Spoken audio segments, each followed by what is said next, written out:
Henna powder எப்படி store பண்ணலாங்கிறது தான் இந்த வீடியோவில் பார்க்க போகிறோம். நீங்கள் ஒரு மெஹந்தி ஆர்டிஸ்டாக இருந்தீங்கன்னா மறக்காம வீடியோ சேவ் பண்ணி வச்சுக்கோங்க. ஹென்னா பவுடர் எப்படியெல்லாம் ஸ்டோர் பண்ணலாங்கிறதுக்கு முன்னாடி அவன் எதனால எல்லாம் எக்ஸ்பைரி ஆகுறாங்கிறத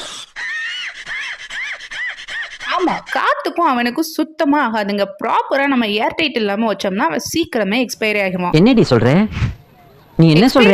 ஹென்னா பவுடரை யூஸ் பண்ணி மெஹந்தி ரெடி பண்ணி நீங்க என்னதான் எசென்ஷியல் ஆயில் ஊத்தினாலும் அதுல இருந்து சுத்தமா உங்களுக்கு ஸ்டெயின் வராது. என்னடி சொல்ற?